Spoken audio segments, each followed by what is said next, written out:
एक चूड़ी बेचने वाला रहता था जिसका नाम पवन था। रंग बिरंगी चूड़ियां ले लो, लाल लाल नीली नीली हरी पीली, रंग बिरंगी चूड़ियां ले लो, लाल लाल नीली नीली हरी नीली। उसके घर में उसकी पत्नी लीला और 7 साल का बेटा राजू रहता था। उन लोगों की आर्थिक स्थिति बहुत खराब थी, इसलिए कभी कभी उन लोगों को खाना भी नसीब नहीं होता था। लेकिन उसकी पत्नी लीला पवन को कभी भी ताना नहीं देती थी। अरे लीला, हम कब तक यूं ही गरीबी में ही जीते रहेंगे? अरे हमें कभी सुख मिलेगा भी या नहीं? मैं इतनी मेहनत करता हूँ लेकिन फिर भी मुझे मेरी मेहनत का फल नहीं मिल रहा। पता नहीं भगवान मेरे से क्यों नाराज है। जी आप ऐसा क्यों बोल रहे हो? अरे भगवान के घर में देर है पर अंधेर नहीं। आपको आपकी मेहनत का फल जरूर मिलेगा, आप देखना। अच्छा लीला, हमारे गांव में मेरी अच्छी कमाई नहीं हो पा रही है और हमारे पड़ोस का गांव बहुत बड़ा है, तो मैं उसमें चूड़ियां बेचने का काम करूंगा। हो सकता है वहाँ मेरी कमाई ज्यादा हो सके। नहीं जी, आप वहाँ चूड़ियाँ बेचने नहीं जाना, क्योंकि वहाँ चूड़ियाँ बेचने वालों की कमी है क्या, जो सब आपसे ही चूड़ियाँ खरीदेंगे। ए जी, मैं कहती हूँ आप अपने गाँव में 2 पैसे कम कमा लो, लेकिन अपने गाँव में ही रहो। पवन अपनी पत्नी की बातें को अनसुना करके पड़ोस के गांव के लिए निकल पड़ता है। कुछ दूर चलने के बाद आखिरकार वो उस गांव में पहुंच ही जाता है। लेकिन जब वो गांव पहुंचता है तो देखता है कि वहां बहुत सारे चूड़ी बेचने वाले पहले से ही मौजूद हैं। इतने चूड़ी वालों को देखकर पवन खुद से कहता है, अरे यहाँ तो पहले से ही चूड़ी बेचने वाला बहुत ज्यादा है और मैं तो अभी यहाँ अनजान हूँ, तो मेरे से कौन चूड़ियाँ खरीदेगा? मुझे कुछ अलग दिमाग लगाना चाहिए। पवन ने सोचा कि क्यों ना हम पुरानी पायल और बिछिया के बदले चूड़ी दे, शायद तब मेरी चूड़ी बिक सकती है। देखता हूँ आजमाने में क्या जाता है। चूड़ी ले लो, चूड़ी रंग बिरंगे लाल पीली चूड़ी ले लो। पुरानी पायल बिछिया से बदलकर नई चूड़ी ले लो। अरे भाई साहब, क्या आप सच में पुरानी पायल और बिछिया से नई चूड़ियाँ देते हो? हाँ बहन जी, मैं सच में पुरानी पायलों और बिछिया से नई चूड़ियाँ देता हूँ। आपको कौन सी चूड़ियाँ चाहिए, उसके हिसाब से मुझे पायल और बिछिया दे दो। उसे गांव की सभी औरतें अपनी अपनी पुरानी पायल और बिछिया लेकर पवन के पास आती है और रंग बिरंगे नई चूड़ियाँ ले जाती है। पवन की चूड़ियाँ देखने में बहुत खूबसूरत रहती है और सभी औरतें चूड़ियाँ लेकर बहुत खुश हो जाती हैं। पवन को जो पायल और बिछिया मिले उसे वो एक सुनार के पास जाकर बेच देता है, जिससे कि उसे चांदी का एक सिक्का मिल जाता है और वो चांदी का सिक्का पाकर बहुत खुश हो जाता है। आज तो अच्छी कमाई हो गई है। अब मेरी पत्नी लीला जब यह सिक्का देखेगी तो बहुत खुश होगी। अगर ऐसे ही मेरा काम कुछ दिन चलता रहा तो मैं कुछ पैसों से अपने लिए एक गाय खरीद लूंगा और इस गाय के दूध को मेरी पत्नी घर पर ही बेचेगी, जिससे कि घर का खर्चा उसके दूध से ही चल जाएगा। अच्छा, अब मुझे घर भी चलना चाहिए, समय भी ज्यादा हो रहा है। पवन जब घर पहुंचता है तो उसकी पत्नी उससे कहती है, ए जी, आज आपने बहुत ज्यादा समय लगा दिया और आज तो आप हमारे गांव के बाजार में तो नहीं थे। कहीं ऐसा तो नहीं कि आप पड़ोस के गांव की बाजार में गए थे? हाँ लीला, आज मैं पड़ोस के गांव की ही बाजार में गया था। अरे वाह, आप तो जब देखो तब अपनी ही मनमानी करते रहते हो। अरे कभी मेरी भी बात मान लिया करो। वहाँ आप गए तो आपकी चूड़ियाँ सब लोगों ने खरीद ली होगी ना। वहाँ तो चूड़ियों वालों की कमी ही होगी जो आपसे यह सब लोगों ने चूड़ियाँ खरीदी होगी। अरे लीला, तुम हर समय गलत ही सोचती रहती हो। अरे वहाँ चूड़ियाँ वालों की कमी नहीं थी, वहाँ तो पहले से ही कई चूड़ियाँ वाले बैठे थे। लेकिन मैं अलग ही दिमाग लगाया तो सभी ग्राहक मेरी ओर ही आकर्षित हुए और यह रही मेरी आज की कमाई। उसे चांदी के सिक्के को देखकर लीला चौंक जाती है। एक गरीब के लिए चांदी का सिक्का मिल गया तो ये चौंकाने वाली बात तो होगी ही।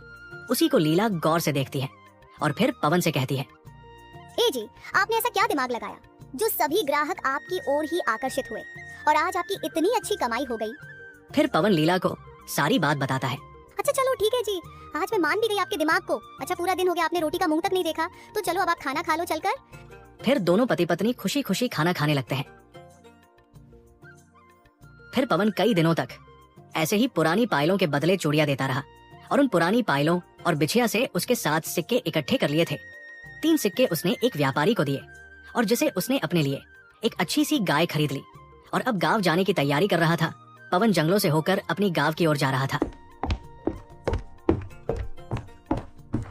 तभी उसकी नजर 2 डाकुओं पर पड़ी। उन डाकुओं को देखकर पवन घबरा जाता है। अरे यह क्या, यह तो डाकू खड़े हैं। अगर इन लोगों ने मुझे देख लिया तो यह मेरे चांदी के सिक्के छीन लेंगे। ऐसे में तो मैं बर्बाद हो जाऊंगा।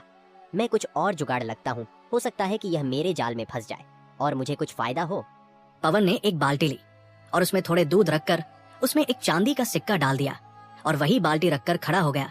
तभी डाकू ने उसे देख लिया और उसे कहने लगे, ए गाय वाला, तेरे पास जो कुछ भी है वह मुझे निकाल कर दे दो।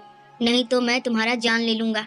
अगर तुम सही सलामत अपने घर जाना चाहते हो तो तेरे पास जो कुछ भी है वह मुझे जल्दी से निकाल कर दे दो। नहीं भाई साहब, मेरे पास तो कुछ भी नहीं है। मैं तो एक गरीब चूड़ी बेचने वाला हूँ, तो मेरे पास धन दौलत कहाँ से आएगी। भाई साहब, मैं सच बता रहा हूँ कि मेरे पास कुछ भी नहीं है। अच्छा, तो तू ऐसे नहीं मानेगा, तेरे को अपना जलवा दिखाना ही पड़ेगा। तभी पवन बाल्टी में धीरे से लात मार देता है और वो बाल्टी वहीं पर गिर जाती है, तो उसमें से एक चांदी का सिक्का निकल जाता है।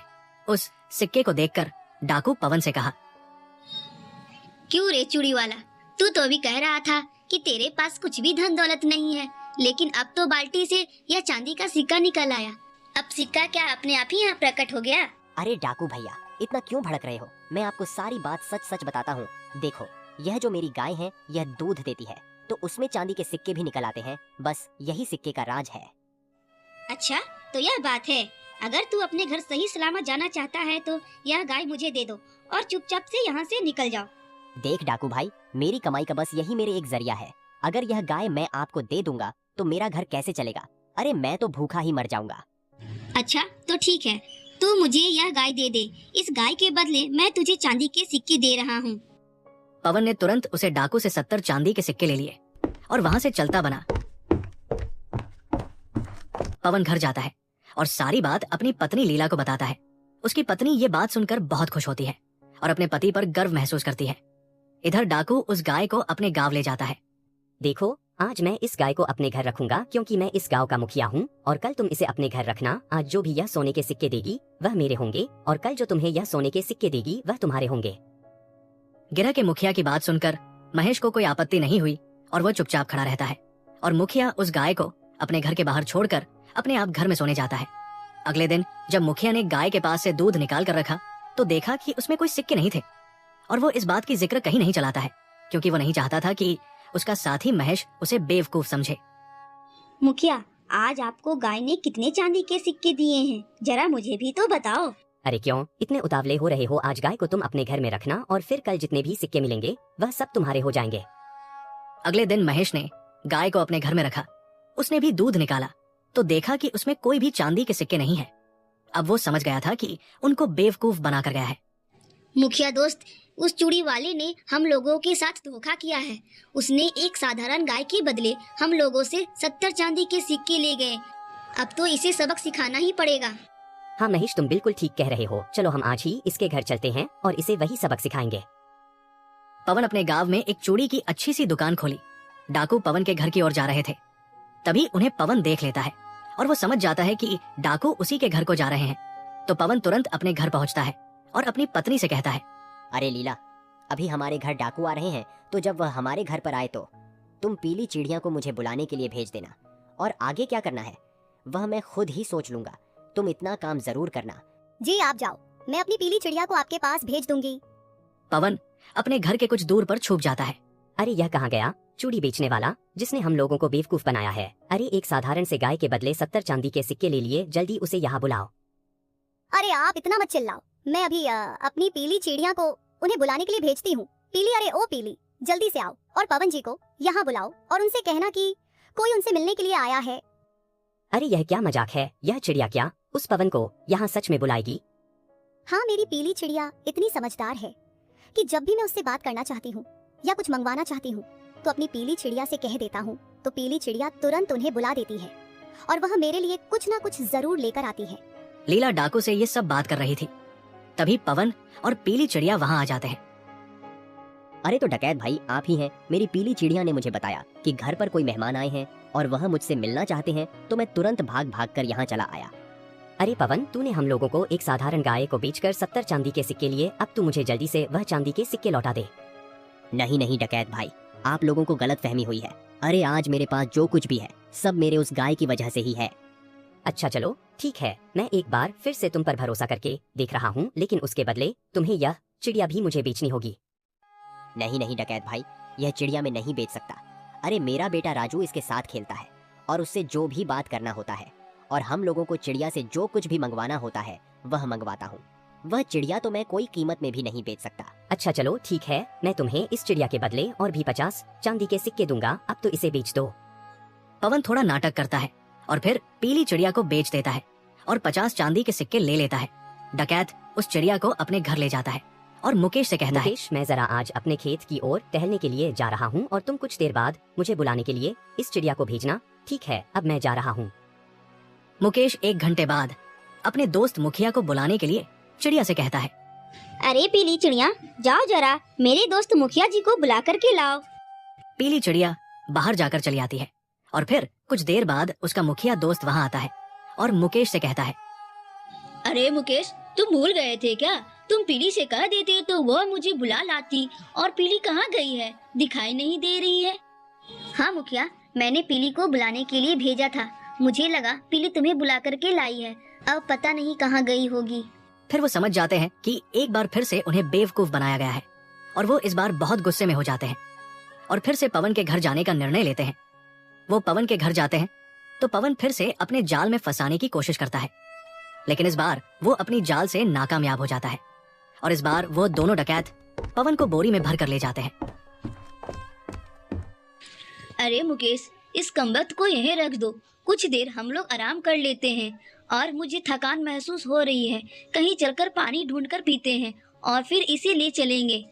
दोनों पानी की तलाश में निकल जाते हैं। पवन अपने जीने की उम्मीद न लगाकर बोरी में बेचारा बंद बैठा रहता है।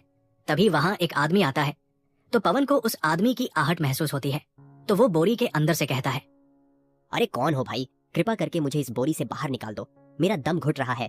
वो आदमी तुरंत पवन को बोरी से बाहर निकाल देता है। अरे भाई, तो इस बोरी में कैसे बंद हो गया था? फिर पवन सारी बात उसे अनजान व्यक्ति को बताता है और उसे बोरी में कंकर पत्थर भर देता है। फिर वो दोनों डकैत बोरी में भारी कंकर पत्थर को पवन समझ कर ले जाता है और उस बोरी को एक गहरी तालाब में फेंक देता है। इधर पवन खुशी खुशी अपने घर में आता है और इस तरह पवन ने अपनी बुद्धिमानी और चतुराई से उन डकैतों को अपने जाल में फंसाया और अपनी गरीबी को खुद ही दूर कर दिया।